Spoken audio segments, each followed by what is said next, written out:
Hai Jemaat Kristus Pencipta, jumpa lagi di Disciple TV dengan saya Jedi dan saya Finly. Gimana sih kabarnya 2 minggu ini kita nggak ketemu? Oh iya, masih inget nggak bapaknya siapa yang sakit gigi? Masih sakit gigi nggak? Iya, Finly sakit gigi apa sakit hati? Ya kan? Oke, kalau teman-teman nggak tahu bahasanya tentang sakit gigi apa, langsung aja cek video sebelumnya ya. Cek pastinya. video sebelumnya. Oke, supaya bisa ngikutin terus ceritanya. Habis ini sakit apa lagi gitu ya, selain sakit gigi. Oke, nah hari ini kita mau bahas episode selanjutnya. Oke. Dari minggu lalu. Ya, dari yang minggu lalu. Sebelum lanjut kita review sebentar aja, oke? Nah, di episode lalu kita itu belajar kebenaran dari mitos Tuhan baik jika tidak ada penderitaan. Kita akan bahas nih. Yang pertama, penderitaan adalah akibat kejatuhan dari manusia.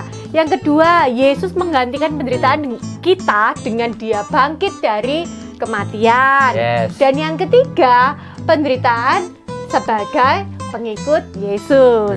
Nah, penderitaan bagi pengikut Yesus yaitu yang pertama, penderitaan tetap terjadi dalam kehidupan karena kejatuhan manusia. Tetapi pasti ada kemuliaan Allah yang terjadi. Penderitaan bisa menjadi kesempatan bagi kita untuk merasakan penghiburan dari Tuhan, supaya kita juga bisa menghibur orang lain yang sedang menderita, gitu kan ya. Nah, yang ketiga, penderitaan adalah kehendak Tuhan. Hah? Penderitaan adalah kehendak Tuhan? Tenang, kita temanya masih tentang Tuhan yang baik, tapi bahasnya tentang penderitaan. Jangan bingung ya teman-teman semua, kita tetap on track kok. Iya, benar. Oke, kalau gitu, sekarang kita balik ke topik ya. Jadi gimana ceritanya kok bisa penderitaan adalah kehendak Tuhan? Nah, penderitaan itu biasanya berupa ketidaknyamanan hidup, bener kan? Kalau kita menderita pasti kita nggak nyaman. Nggak nyaman, ya betul. Kan? Nah, tapi di dalamnya tetap ada kehendak Tuhan loh. Nah, ini ditulis di Alkitab juga. Waktu itu disampaikan oleh Rasul Paulus buat pengikut Kristus non-Yahudi di daerah Romawi. Waktu itu mereka lagi dimusuhin sama sesama orang Yunani dan orang Romawi yang masih belum kenal Tuhan atau belum bertobat. Oh iya. Oke. Terus untuk apa ya, Dit? Tuhan itu kasih penderitaan justru waktu kita taat sama Tuhan. Oke, langsung aja ya. Nah, yang pertama supaya kita bisa menjadi saksi Kristus. Katakan sama-sama, saksi Kristus yang telah menjadi teladan bagi kita. Nah, Tuhan pun tetap mengasihi dan bermurah hati kepada mereka yang menyakitinya. Ya, Tuhan sudah jadi teladan ya. Betul. Oh ya, seperti juga ada tertulis di 1 Petrus 2 ayat 21-23, sebab untuk itulah kamu dipanggil, karena Kristus pun telah menderita untuk kamu dan telah meninggalkan teladan bagi kamu supaya kamu mengikuti jejaknya. Ia tidak berbuat dosa, tipu tidak ada di dalam mulutnya. Ketika ia dicaci maki, ia tidak membalas dengan caci maki. Ketika ia menderita, ia tidak mengancam, tetapi ia menyerahkan dirinya yang menghakimi dengan adil. Betul, Tuhan kita itu berarti Tuhan yang luar biasa ya. Jadi salah satu tujuannya adalah untuk jiwa-jiwa. Kembali lagi untuk jiwa-jiwa. Jadi kita harus bangga Tuhan mau pakai kita sebagai partnernya, sebagai rekan kerjanya ya.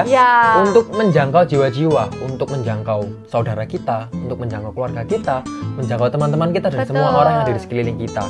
Next, yang kedua, supaya kita ingat tentang harapan yang kita miliki dalam Yesus yang akan datang kembali sebagai Raja.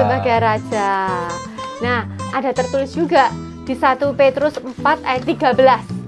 Sebaliknya, bersukacitalah sesuai dengan bagian yang kamu dapat dalam penderitaan Kristus. Kita disuruh bersukacita ketika kita lagi menderita, supaya kamu juga beroleh bergembira dan bersukacita pada waktu Ia menyatakan kemuliaannya.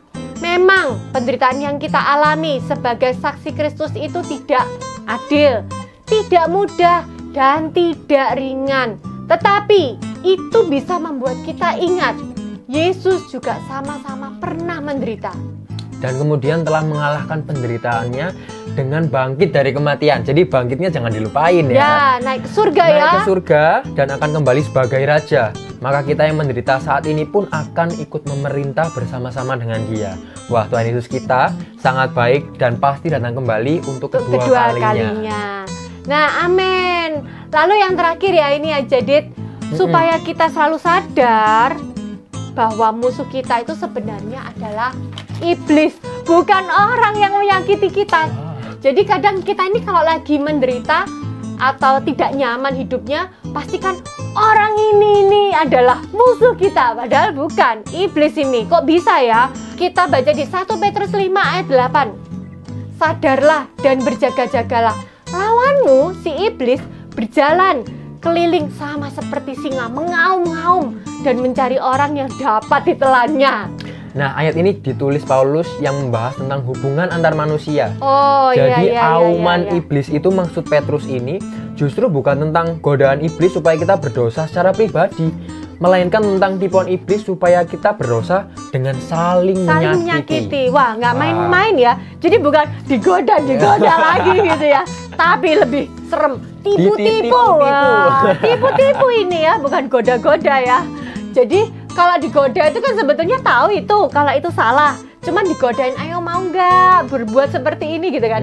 Tapi ini ditipu, jadi namanya tipuan itu seakan-akan kita kayak merasa itu nggak salah gitu. Jadi kita ditipu, namanya ditipu, mana ada ya orang tahu ya kalau ditipu ya. Nah, jadi guys, lawan kita tuh sebenarnya si iblis. Jadi mari kita sama-sama melawan iblis, sumber penderitaan kita yang sering menipu kita. Siap. Nah, gimana nih teman-teman di rumah? Sudah mulai panas belum nih? Panas. Kita di sini udah mulai kepanasan nih, ini karena pakai jaket mungkin ya. Iya, di Surabaya panas soalnya ya. Ini masih baru kebenaran dari mitos yang pertama loh. Iya. Masih ada 2 mitos yang lain. Ya. Gitu ya. Nah, berikutnya pasti lebih seru lagi. Nggak nyangka ya, Dit ya, bahwa tentang pembahasan Tuhan baik bisa sampai panjang dalam seperti ini. Apalagi kebenaran tentang penderitaan adalah salah satu kehendak Tuhan. Tadi kita bahas tadi ya. Yes, betul banget. Ingat kata kuncinya ya teman-teman semua. Kehendak Tuhannya adalah yang pertama menjadi saksi Kristus. Yang kedua, ingat harapan kita hanyalah di dalamnya. Di dalamnya. Di dalam Tuhan. Amin. Yang ketiga, sadar bahwa musuh sebenarnya adalah iblis, bukan orang lain. Bukan orang lain. Tengok kanan kirinya, kalau nggak ada tengok kanan kiri berarti atas bawah.